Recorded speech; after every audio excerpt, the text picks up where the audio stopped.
جیلانی محبوب سبحانی رحمۃ اللہ علیہ، آپ کا نامی عبد القادر ہے۔ عبد القادر کا معنی ہوتا ہے اللہ کا بندہ، اور آپ کی جائے پیدائش گیلان ایران ہے۔ محبوب سبحانی آپ کا لقب ہے، غوث الاعظم آپ کا لقب ہے۔ حضرت شیخ عبد القادر جیلانی رحمۃ اللہ علیہ، آپ کی محبت، آپ کی الفت، آپ کا پیار ہمارے دلوں میں موجود ہے، اور آپ کی ذات ایسی ذات ہے جنہیں سارے مانتے ہیں، جنہیں دیوبندی بھی مانتے ہیں، جنہیں سلفی بھی مانتے ہیں، اور جنہیں اہل سنت یعنی ہم لوگ جو صوفیاء کے ماننے والے ہیں ہم بھی مانتے ہیں، سارے ہی مانتے ہیں۔ لوگ کہتے ہیں کہ ہم حضرت شیخ عبد القادر جیلانی رحمۃ اللہ علیہ کو مانتے ہیں، لیکن 11ویں شریف ہم نہیں کرتے، آپ کی 11ویں شریف ہم کرتے ہیں۔ اور حضرت شیخ عبد القادر جیلانی رحمۃ اللہ علیہ، آپ کو رب کریم نے بڑا بلند مقام عطا فرمایا، بڑا بلند رتبہ عطا فرمایا۔ حضرت شیخ عبد القادر جیلانی رحمۃ اللہ علیہ آپ فرماتے ہیں کہ میرا زمانہ طالب علمی تھا،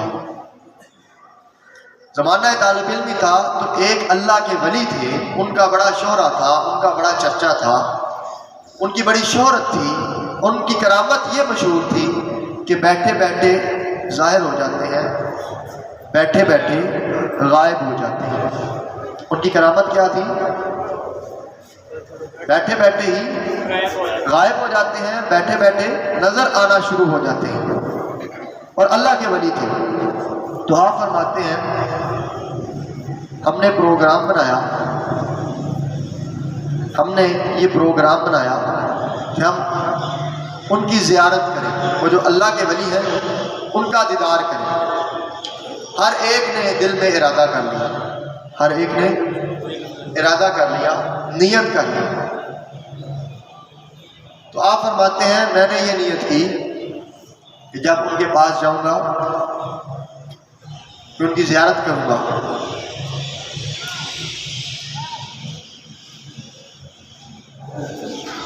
نعرہ تکبیر، نعرہ رسالت، نعرہ تحقیق، نعرہ حیدری، آستانہ علیہ شرک شریف، آستانہ علیہ شرک شریف، آستانہ علیہ شرک شریف۔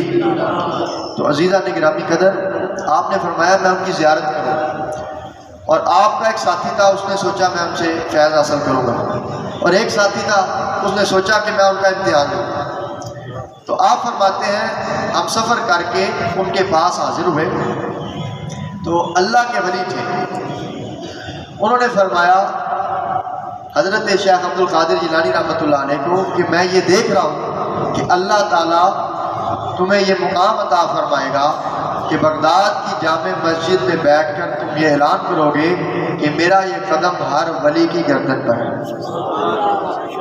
دوسرے ساتھی کو فرمایا کہ میں دیکھ رہا ہوں کہ اللہ کریم تمہیں بڑا علم عطا فرمائے گا، بڑا بلند رتبہ عطا فرمائے گا، بڑا مقام عطا فرمائے گا۔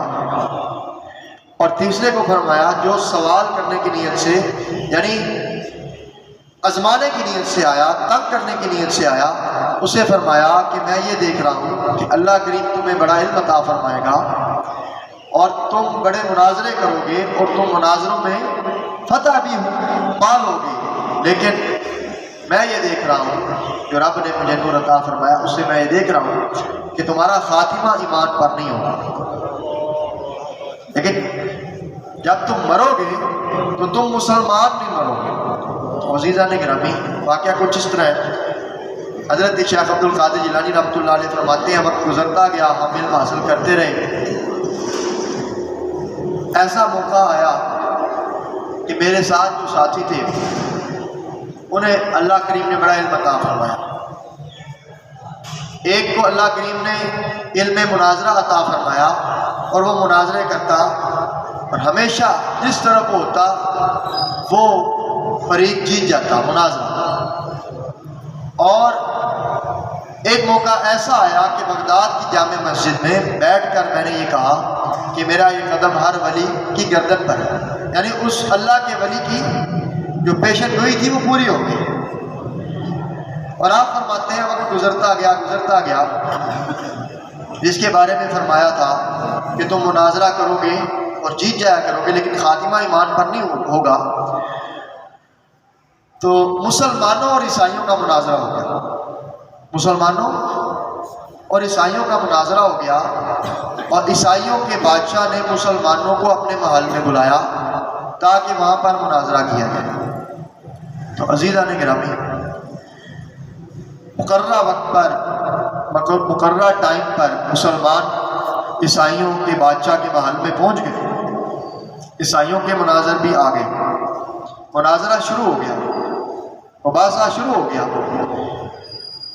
مسلمانوں کا پلڑا عیسائیوں سے باری تھا، یعنی مسلمان اور عیسائی جس موضوع پر بحث کر رہے تھے، مناظرہ کر رہے تھے، تو مسلمان جو تھے، مسلمانوں کا مناظر جو تھا، اس کے پاس دلائل مضبوط تھے، قریب تھا کہ مسلمان مناظرہ جیت جائے، مباحثہ جیت جائے۔